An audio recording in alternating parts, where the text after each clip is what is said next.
Hi friends, welcome to DKG selection academy. दोस्तों, आप सभी के लिए एक अच्छी खबर है कि रेलवे ने एनटीपीसी का डेट एग्ज़ाम डिक्लेयर कर दिया है। ठीक है दोस्तों, यानी कि मई में 7, 8 और 9 को और जून में 13, 14, 16 और 21 को आपका एग्ज़ाम कंडक्ट होना है। तो जितने भी हमारे दोस्त एग्ज़ाम देने जाएंगे वो इस चीज़ को प्लीज़ ध्यान से सुने। उनके लिए ये वीडियो बेहद इम्पोर्टेंट होने वाली है, क्योंकि इसी समय वो यहाँ पे मिसगाइड होते हैं और कंफ्यूज्ड होते हैं, जिसकी वजह से अफरा तफरी में वो अपना एग्ज़ाम ख़राब करके आ जाते हैं दोस्तों। क्यों? क्योंकि इस समय यूट्यूब पे तरह तरह की वीडियो वो देख लेते हैं, जिसकी वजह से उनका जो माइंड है वो डिस्ट्रैक्ट हो जाता है और इस डिस्ट्रैक्शन की वजह से वो अपना पेपर ख़राब कर देते हैं। तो दोस्तों, अगर आप एग्ज़ाम देने जा रहे हैं तो सबसे पहली बात जो बहुत इम्पोर्टेंट है कि अपने आप को डिस्ट्रैक्ट नहीं होना है, डिस्ट्रैक्शन से आपको बचना है दोस्तों। ये बेहद इम्पोर्टेंट है और आप इस चीज़ को ध्यान रखें, क्योंकि जो है दोस्तों एग्ज़ाम के प्रिपरेशन के जर्नी के दौरान अक्सर जो है बच्चा डिस्ट्रैक्ट होता है और डिस्ट्रैक्शन के बहुत सारे साधन विद्यमान हैं, इसलिए आपको डिस्ट्रैक्ट नहीं होना है। अलग अलग तरह की वीडियो देख के भ्रमित ना हो आप, ये बेहद ज़रूरी है आपके एग्ज़ाम के पॉइंट ऑफ व्यू से। दूसरा दोस्तों जो बेहद इम्पोर्टेंट है वो है दोस्तों आपका सिलेबस। ध्यान रखिए कि आपने अपना जितना भी सिलेबस पढ़ा है उसकी जो है प्रैक्टिस करिए 1 बार, 2 बार, 3 बार, क्योंकि दोस्तों प्रैक्टिस करना आपके लिए बहुत आसान है। अगर आप कोई नई चीज़ सीखने जा रहे हैं, ध्यान रखिएगा, तो आपको कन्फ्यूज़न हो सकती है। तो आपने जितना पढ़ा है उसकी प्रैक्टिस कर लीजिए, अगर मैं साइंस की बात करूं तो। तीसरा दोस्तों, करंट अफेयर। अगर आपने करंट अफेयर किया हुआ है, करंट अफेयर डेली बेसिस के नोट्स बनाए हैं, तो उस नोट्स को देखना स्टार्ट कर दीजिए, जो आपके एग्ज़ाम में बहुत ही मददगार साबित होगी। और अगर आपने करंट अफेयर की प्रिपरेशन नहीं की है तो आप ध्यान रखिए कि आपको जो है प्रतियोगिता दर्पण आती है, बहुत सारी मार्केट में पुस्तक अवेलेबल है जो करंट अफेयर की आपको लास्ट 1 ईयर की मिल जाएगी, आप उसकी मदद ले सकते हैं।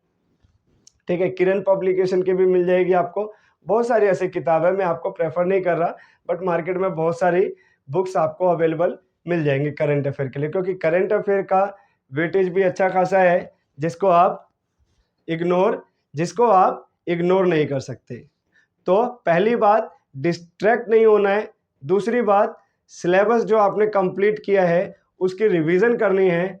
और तीसरी बात, आपको जो है ध्यान रखना है कि जो करंट अफेयर है उसको आपको इग्नोर नहीं करना है, क्योंकि most of the students current affair को इग्नोर कर देते हैं। और चौथी जो मेन इंपॉर्टेंट बात बताने जा रहा हूँ, आप दिमाग में छाप लीजिए इसको, कि आप अभी से जो है, अगर जिन्होंने रीजनिंग की प्रैक्टिस करी है उनके लिए बहुत अच्छा है, लेकिन जिन स्टूडेंट्स ने रीजनिंग की प्रैक्टिस नहीं की है वो दोस्तों अभी से कम 1 से 1.5 घंटे की प्रैक्टिस करना स्टार्ट कर दीजिए। क्योंकि दोस्तों रीजनिंग हर बच्चे को आती है, लेकिन प्रैक्टिस इसलिए किया जाता है ताकि आप अपना टाइम सेव कर सकें। तो अगर आपको एग्ज़ाम में क्रैक करना है तो जो मैंने आपको रिपीट किया है कि आप अपने रीजनिंग को स्पीड दें और करंट अफेयर आप देख के जाएं और उसकी प्रैक्टिस करें।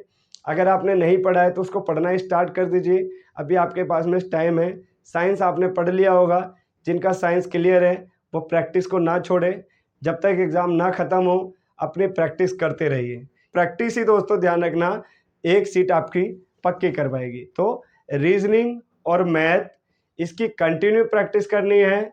दूसरा जो साइंस है उसकी कंटिन्यू प्रैक्टिस करनी है। और जो करंट अफेयर है इसकी आपको दोस्तों, अगर आपने पढ़ा हुआ है तो उसकी प्रैक्टिस करिए, और अगर नहीं पढ़ा है तो उसको आप पढ़ना स्टार्ट कर दीजिए अभी से।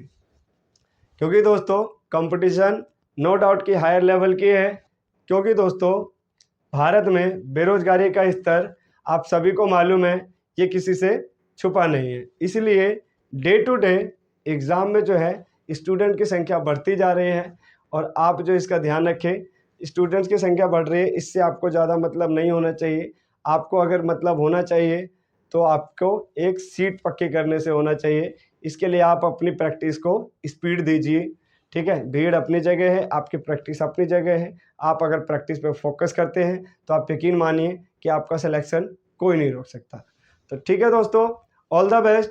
पढ़ते रहिए, सीखते रहिए। आपको साइंस में कोई दिक्कत आती है तो चैनल को सब्सक्राइब और बेल आइकन प्रेस कर लीजिए। आपको जो यहाँ पे क्लासेस मिलती रहेंगी। Thank you so much. जय हिंद, जय भारत।